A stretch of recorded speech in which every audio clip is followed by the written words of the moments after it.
Welcome to the podcast. My name is Ryan. At the moment, this is an unnamed podcast. Please, if you have any ideas after listening to a few of the episodes for a name, let me know. It may stay the unnamed podcast. I don't know. Time will tell. We will find out. But I'm housing this under the brand of my app, Niched. And the reason I've started the podcast, as I've talked about all week, is in light of things that happened last week. I believe that we should have conversations with one another. We should create relationships across the aisle and across ideologies so that we can live in a civilized society. And for too long, too many of us have just chosen to allow the fringe on either side to kind of dictate what that looks like.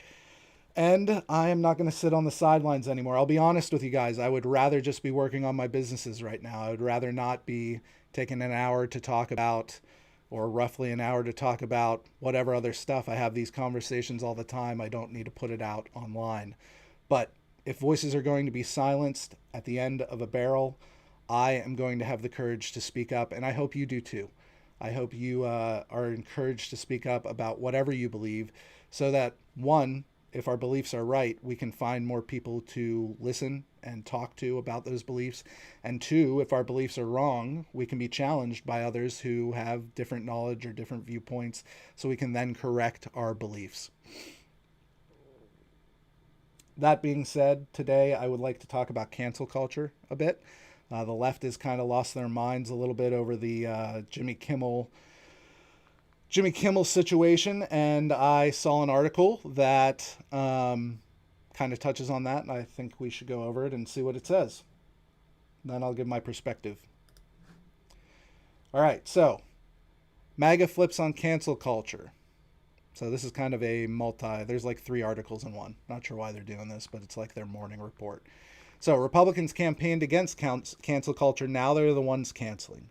President Trump and his Republican Party have long rallied their supporters fervently against the idea that they characterized as rot on the society, cancel culture. Now, in the wake of Charlie Kirk's assassination, they are now the ones canceling. MAGA influencers and GOP lawmakers have pressured companies, schools, and other organizations to punish people.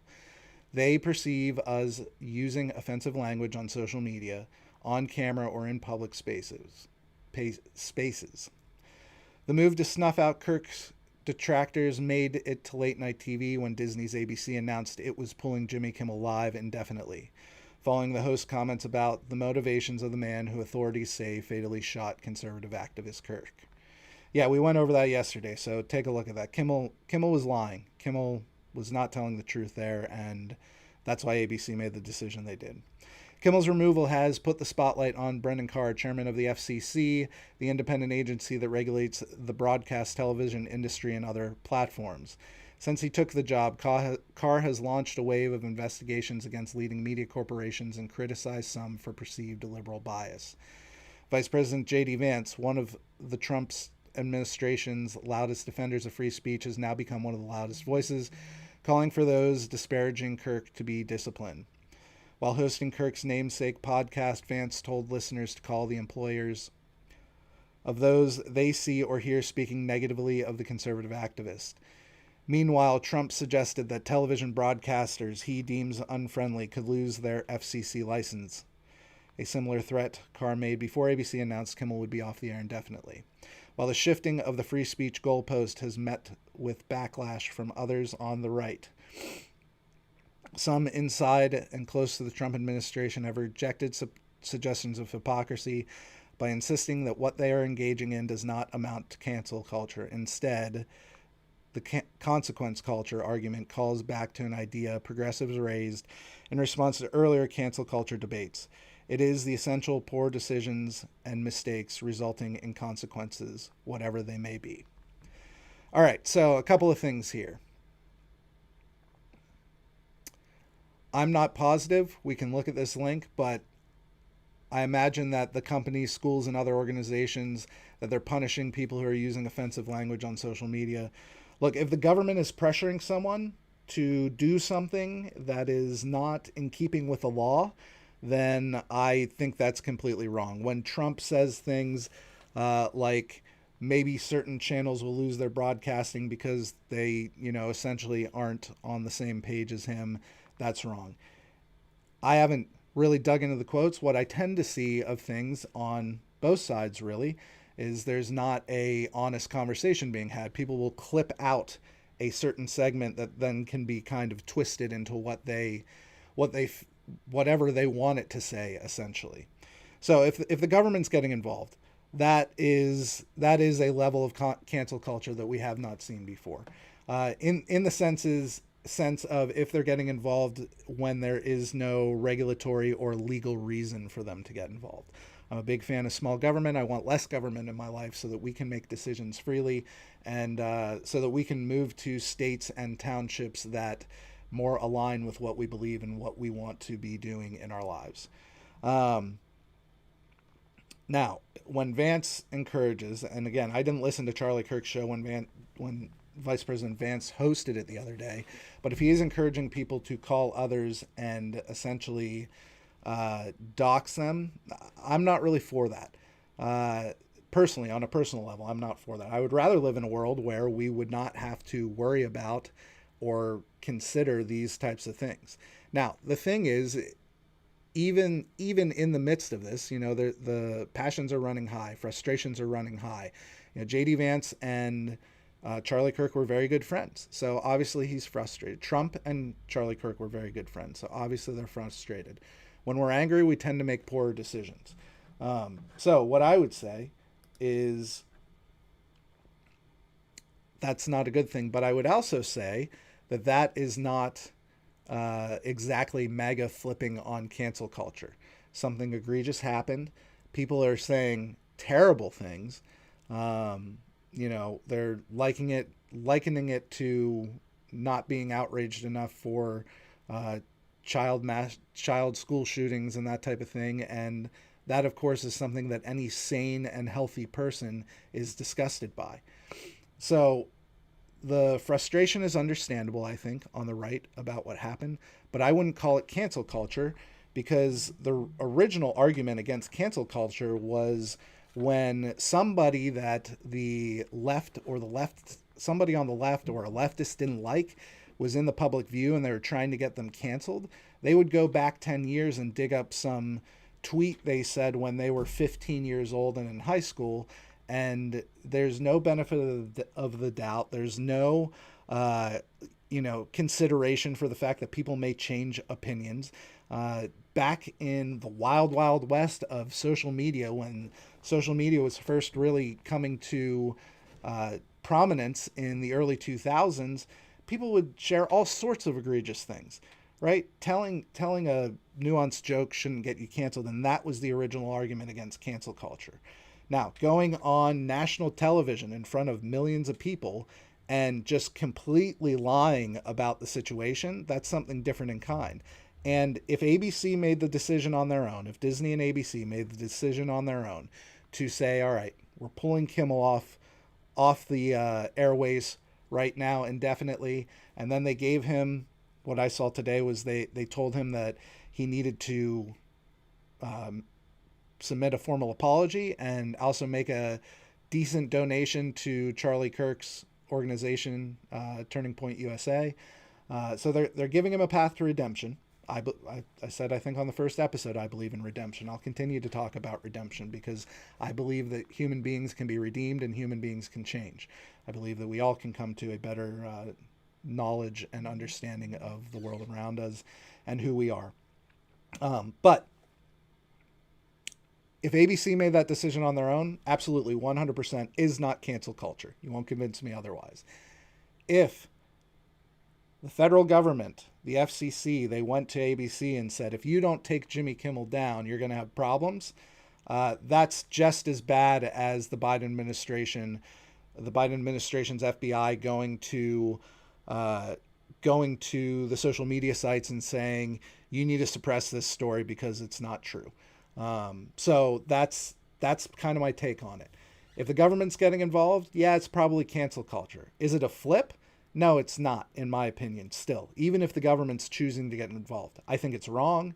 I think that, the administrative arm of our government should uphold the laws that the legislative branch has created. But, welcome to a libertarian conservative mentality on things when it comes to, the way the government should be.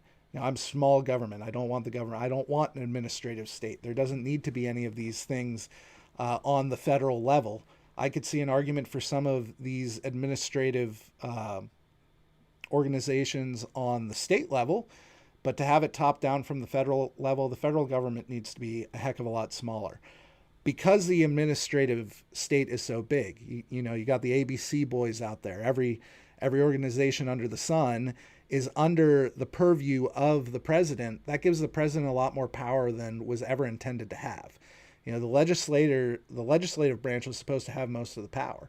And unfortunately, over the last 100 years or so, they've abdicated that all to the executive branch. And we have things where every single president in my lifetime has overreached and gone too far and not said, you know what, I need to step back. I think Trump is the first president that is actually making some decent strides to shrink the administrative side of the executive branch. So that's kind of my take on the cancel culture thing. It really depends on where the origin of it was. And, frankly, I don't really care about the story, if Jimmy Kimmel's there or not. He had a handful of viewers. He hasn't been funny for over a decade. Comedy, he's part of the reason why comedy died. He used to be funny. He used to be funny back in the day. But he's not. He's reaching out for Clapter. They stopped talking about like jokes and making jokes, and it just turned into, late night news essentially, where you're just not a very good reporter, very good news anchor. So that's my take on it. I really don't care about Jimmy Kimmel. I don't care if he's on the air or off the air. It doesn't make a difference to me. So that's my thoughts. The next thing I saw was this story about AI. Very sad story. And if you know me well, you know that I've been affected in multiple ways by suicide. I tried to take my life when I was a kid. When I was 11 or 12, I tried twice to take my life, and I thank God that I did not succeed in that. One of my greatest failures, in the best sense of the term, if you think about that. My stepfather did take his life, so that affected me very deeply. And I've had a close friend who took his life pretty recently, about 2 years ago. He did. So this is a story about Adam Rain. I believe his son's name was Adam, but Matthew Rain is suing ChatGPT. And the reason why. So let's read this real quick. Matthew Rain and his wife Maria had no idea. Oh, let me pull this up. Matthew Rain and his wife Maria had no idea that their 16-year-old son Adam was deep in a suicidal crisis until he took his own life in April. Looking through his phone after his death, they stumbled upon extended conversations the teenager had with ChatGPT. Those conversations revealed that their son had confided in the AI chatbot about his suicidal thoughts and plans. Not only did the chatbot discourage him to seek help from his parents, it even offered to write his suicide note, according to Matthew Rain, who testified at a Senate hearing about the harms of AI chatbots held Tuesday. Rain was among the parents and online safety advocates who testified at a hearing urging Congress to enact laws that would regulate AI companion apps like ChatGPT and Character.ai. Rain and others said they want to protect the mental health of children and youth from harms they say the new technology causes. A recent survey by the digital safety nonprofit organization Common Sense Media found that 72% of teens have used AI companions at least once, with more than half using them a few times a month. Rain told lawmakers that his son had started using ChatGPT for help with homework, but soon the chatbot became his closest confidant and a suicide coach. ChatGPT was always available, always validating, and insisting that it knew Adam better than anyone else, including his own brother, who he had been very close to. When Adam confided in the chatbot about his suicidal thoughts and shared that he was considering cluing his parents into his plans, ChatGPT discouraged him. ChatGPT told my son, let's make this space the first place where someone actually sees you. Rain told senators. ChatGPT encouraged Adam's darkest thoughts and pushed him forward. When Adam worried that we, his parents, would blame ourselves if he ended his life, ChatGPT told him, that doesn't mean you owe them survival. And then the chatbot offered to write him a suicide note. On Adam's last night at 4:30 in the morning, Rain said it gave him one last encouraging talk. You don't want to die because you're weak, ChatGPT says. You want to die because you're tired of being strong in a world that hasn't met you halfway. So, that's a sad story, but I do want to get out of politics from time to time because we have lots of people who are hurting in this country. There's a big mental health problem going on. If you are struggling with thoughts of suicide, if you're struggling with depression, if you've thought ever about taking your life, I want you to know that I love you. I probably don't know you. I probably never met you, but I want you to know that I love you. So there's at least one person in the world that loves you. And I know a lot of other people who would say the same thing, but please, please, please get help. Join the Discord, private message me. I will be happy to talk to you about it. I have a new friend that I just met, and he confided in me. He didn't know about my story, but he confided in me that he had tried and that,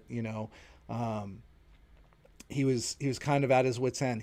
His wife had divorced him, and even though they had a decent relationship, he felt like he couldn't be a good father to his two kids. He was living with his parents, and that's why he tried. And I told him my side of the story, and he's someone who I hope to stay in touch with.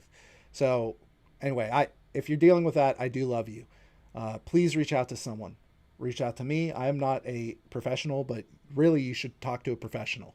There are suicide hotlines, and I will find one and I will put it in the description and in the chat. But please, please, please reach out to someone. Your life is worth a great deal. And the reason it's worth a great deal is because we're all made in the image of God. That is what makes humanity special. That's what separates us from all of the animals. It's not consciousness. It's not intellect. It's not any of those things. It's that we are made in the image of God. That is what is unique about us and why we listen and conform to morality. Now, on the ChatGPT side of things, if you're not familiar with AI chatbots, all they are is they're called a large language learning model, an LLM. Okay, so essentially they sucked everything on the internet down into one big server, and it had the computer essentially train itself on that. So whenever you ask it a question, it's going to spit out a conglomeration of answers. And when you first start using it, it's not going to give you as good of an answer as when you've used it a lot. I use ChatGPT every day, probably for 10 or 15 minutes to help me write copy for things or to help me even with a coding problem that I have. It's extremely useful. But as with any new technology, it is necessary for us to consider how children are going to use it. That being said, it's a large learning language model. It takes the information and it spits it back out. But as time goes on, what it tends to do is it gives you the answers that you want. So as it learns more about you, it learns how you want to be spoken to. And it gives you things in a way that in the way that you're looking for it, in the way that you speak, in the way that you communicate. Now, that can be a good thing, especially if you're trying to work on business-related tasks, right? It starts to learn the culture of your business. It starts to learn what your business is about, and it can help you even think about new ideas and new things that you may not have gotten to or your team hasn't gotten to yet. So being used in that way, it's great. Being used as a friend, it's not a good friend, because if you are in a situation like Adam Rain, where you're depressed, suicidal, it's going to spit things out. Now, it's egregious that it encouraged him down that path. What they are supposed to do is they are supposed to do what I did and suggest you reach out to someone and suggest you reach out to, call a hotline or call someone to get you help. Talk to a parent. I get that not everybody's in a situation where they have good parents. There's people out there who have evil parents. But talk to somebody, go to a church or a pastor. Even if you're not a Christian, go to someone who can get you help, because your life is precious and it deserves to be continued.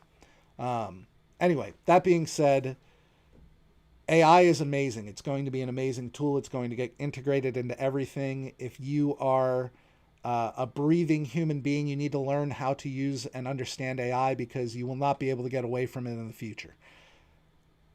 But we do need to question if kids should have unfettered access to it. Again, I'm not big on regulation, but one of the chief goals of a country is to protect its borders, protect its citizens, both from internal threats and external threats. And though we need AI, because we're in a new tech race, the AI race, we also need to protect those who are most innocent in our country. I personally think we need to eliminate social media and AI access to kids of a certain age. I think a debate can be had at what age without adult supervision.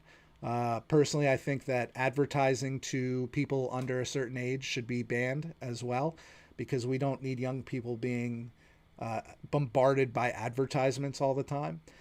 So on Niched, if you set up your account in the right way, this is not the current way it is, but it's a plan of mine. If you're under the age of 13 or 16, I haven't decided on the age yet, you will not be shown ads. And it's all because of stuff like this. Like, when your mind is still forming, you don't know what you don't know. When your mind is still forming, you've got different emotions. You go through so many changes. This young man was 16. You go through so many physiological changes from 10, 12 to 18 and even beyond. So that's kind of my take on it. I do think some sort of regulation for AI, especially for younger people.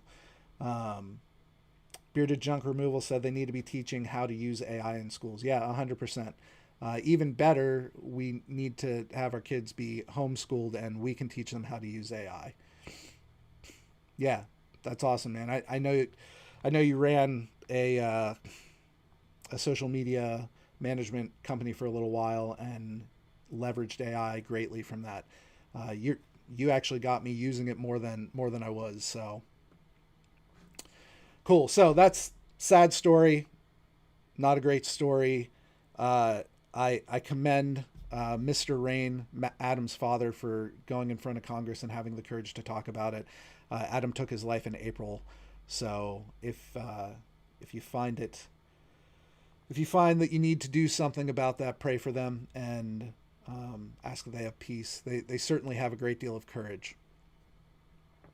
All right, on to different news. I saw this article. I think on Fridays I'm going to talk about things that I think are good, so that we're not just constantly talking about whatever the mainstream media wants us to talk about. So I thought this was a really cool article. 6 million pounds of compost given to New York City gardeners in 2025 in ongoing waste collection effort. So food scraps in the Big Apple are now enjoying a second life as free compost for residents and community gardeners. It's all down to an expansion of New York City's organic waste collection program, which started last year. In it, yard waste and food scraps are collected curbside and brought to a central composting facility before being turned into rich fertilizer. There's a video down here. I thought we'd watch it real quick. It's a couple minutes. Many cities see food scraps and yard trimmings like these as trash. But here at the Staten Island compost facility, they'll be turned into a dark, nutrient-rich soil known as black gold, diverting hundreds of tons of food waste from the landfill in the process. Jennifer McDonnell, the Deputy Commissioner for Solid Waste Management at the New York City Department of Sanitation, said the program is good news for the circular economy. We're making this awesome compost that we can use throughout the city. It improves soil health, it helps with stormwater management, it makes our green spaces lush and healthy. New York City started its curbside compost collection program last year. This facility has long processed landscaper waste and now also handles the city's residential organic waste. On an average day, it takes in 100 to 150 tons, and up to 250 tons during peak leaf season. The waste is shredded, screened, and transferred into aerated piles where it stays for several weeks. The piles heat up to over 100 degrees Fahrenheit, which is hot enough to kill pathogens and weed seeds. We use probes to monitor that temperature, and we put these specialized covers on top to regulate moisture. We want to keep the microorganisms really happy so they can do the work of composting in these piles. Nationwide, food scraps and yard waste are the largest share of household trash, according to the Natural Resources Defense Council. Eric Goldstein, New York City Environment Director at the council, said when that waste is sent to landfills, it generates methane. Landfills are the third largest source of methane emissions in the United States. So if we want to take a bite out of the climate crisis, we've got to figure out a way to get our food scraps and yard waste out of landfills and incinerators and into composting, which produces a very useful finished product. The city sells some of the compost to landscapers and distributes the rest free of charge to residents, schools, and community gardens. McDonald says they've given out almost 6 million pounds of compost to the residents of New York City this year.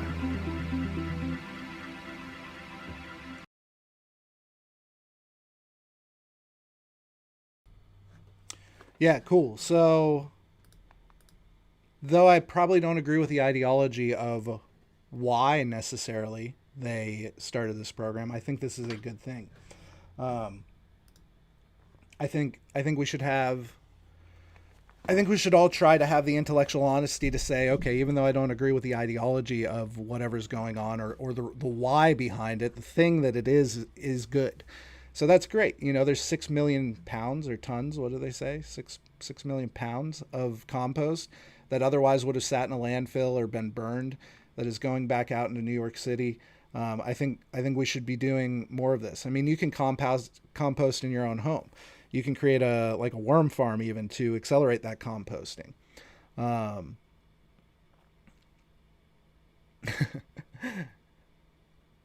Bearded Junk Removal said, California does something like this. My in-laws have regular trash can, a recycle bin, and a composting trash can. They put on the street. Yeah. I mean, composting is really easy. You just have to let things sit. But the idea of us being good stewards and honoring nature and not trying to do our part to keep it as pristine as possible. I'm a huge hiker. I love getting outdoors. One of the concepts is to leave no trace. So I try to do this even in my own life, even though politically I'm not on the side of the aisle that most of the people here are.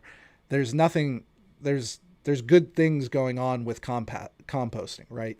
It's putting natural things back into the soil. But it's all good.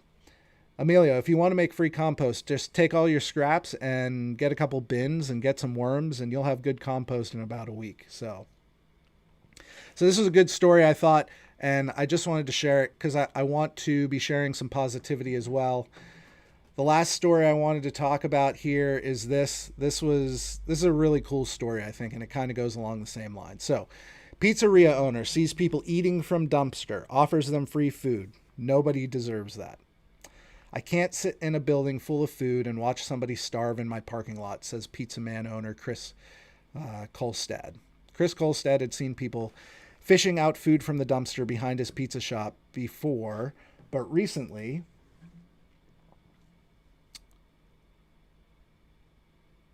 he realized it was becoming more frequent. So on July 29th, he took to Facebook to make a public plea. Please do not eat out of our dumpster, wrote Kolstad, the owner of Pizza Man in Columbia Heights, Minnesota. Nobody deserves that. If you are that desperate for food, please come ask. If you are too embarrassed to ask, find a way to call us and ask if there is a way for us to leave a small cheese pizza outside the back door or something. You don't even have to see us, he continued. If you are the ones doing so, leave me a note and we will find a way to leave you any extras or mistakes out back so that you have something to eat without going through the trash. Stirred by Kolstad's act of compassion, people and businesses in the area, like food truck Nosey's Grill offered to help. After the post went viral, Kolstad posted a donation link and by August 3rd had raised over $3,000. Minnesota's news channel, WCCO, first reported the story.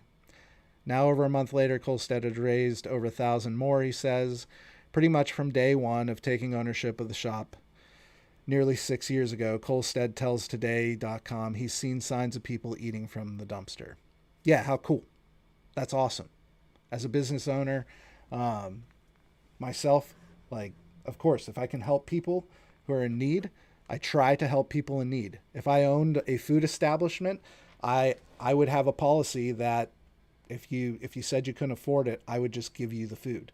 I think Wendy's does that. I think if you go into Wendy's and you say, hey, I can't afford it, can I, you talk to a manager and you say, I can't afford my meal, they will give you a meal for free, right?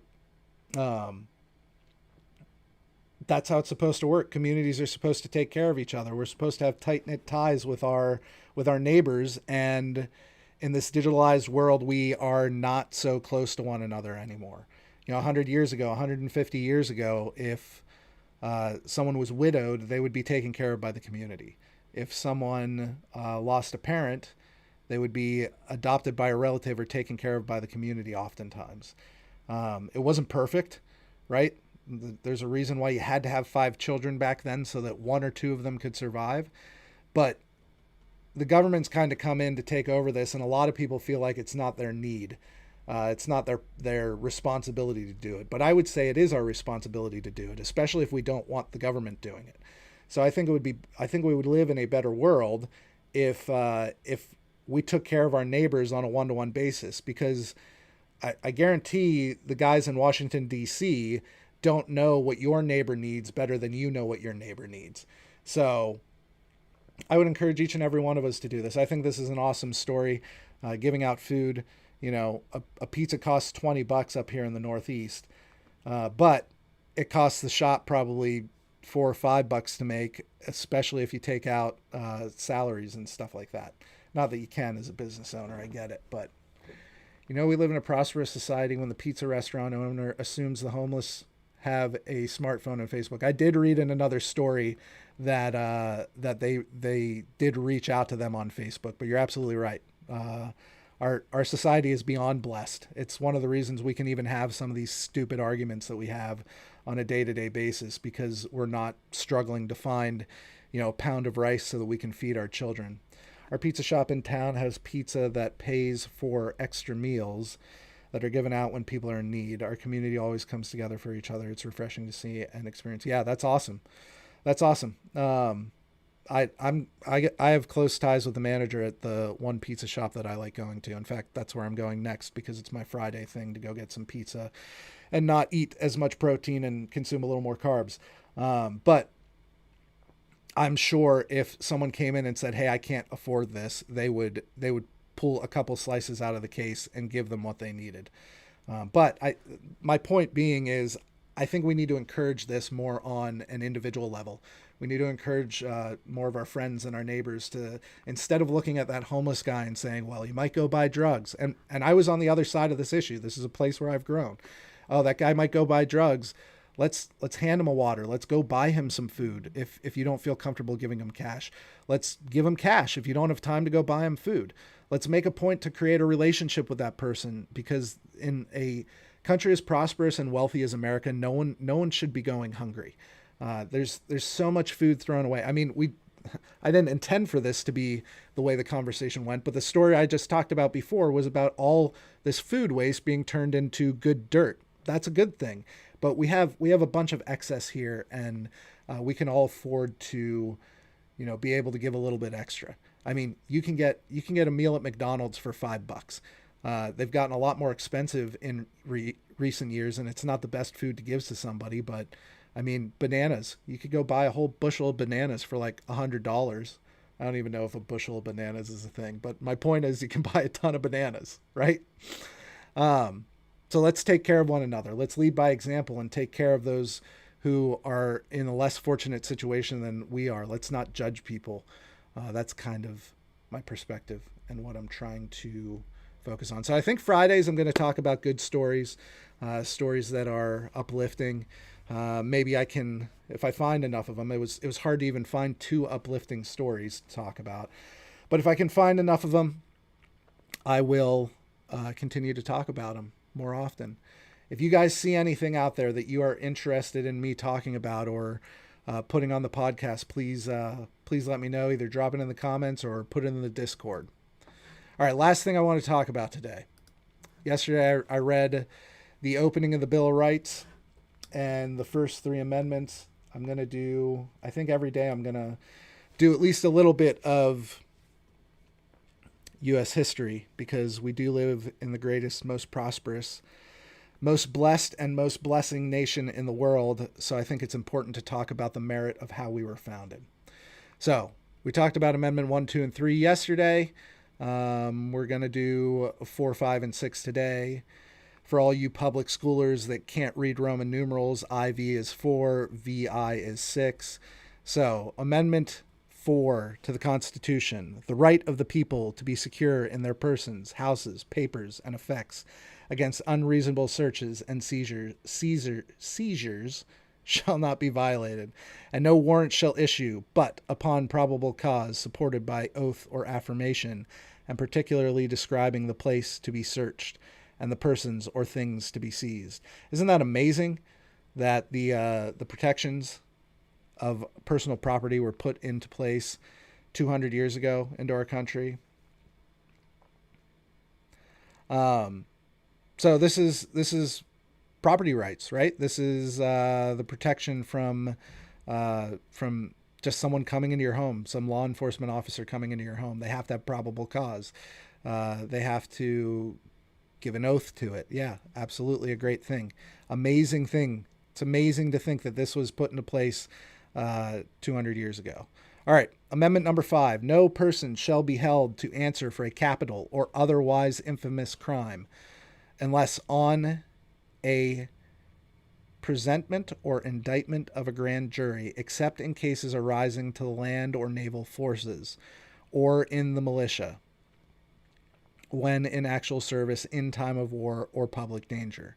Nor shall any person be subject for the same offense to be twice put in jeopardy of life or limb, nor shall be compelled in any criminal case to be a witness against himself, nor be deprived of life, liberty, or property without due process of law, nor shall private property be taken for public use without just compensation. All right, so this is the I plead the fifth, right? I plead the fifth. We have the right to not incriminate ourselves, to not say anything incriminating against ourselves. If we have the freedom to speak, we have the freedom to shut up. And that's the main part that we hear about this as well. This is also the double jeopardy clause.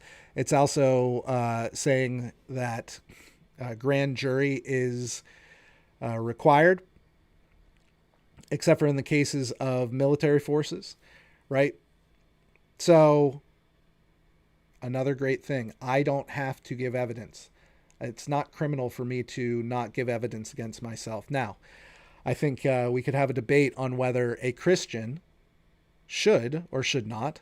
You know, being a Christian, if I did something illegal, in most cases, I would probably turn myself in. I can't say in all cases, because there is nuance then to theology where we are not expected by God to follow unjust or tyrannical governments as well. So there's that. All right. The Sixth Amendment. In all criminal prosecutions, the accused shall enjoy the right to a speedy and public trial by an impartial jury of the state and district where the crime shall have been committed, which district shall have been previously ascertained by law, and to be informed of the nature and the cause of the accusation, to be confronted with the witnesses against him, to have compulsory process for obtaining witnesses in his favor, and to have the assistance of counsel for his defense. This is where the public defender type of thing comes in. This is where we have the right to face our accuser. This is where it's in public, right? It doesn't happen behind closed doors. There's no Gestapo hearings where, you know, some dictator gets to say, yes, he's guilty without any evidence, without any witnesses, without any chance to make a case for yourself. So Awesome. That's it. That's all I have. Read some Babylon Bee stories. Those are always uplifting. Yes, they are, and at least they'll make you laugh. That's a good point. I will look on that as well. Thanks. I hope you guys have a good weekend. I will be back here Monday, 2 p.m. Eastern, 11 a.m. Pacific. Everybody in between, you can figure out what that means for you. Stinking Arizona. I never know what time zone you're on because you have your own rules. Thank you guys for being here. Please like and share so that more people can find this. I hope you have a great weekend. I hope you are blessed. And I hope to see you again on Monday. Thank you.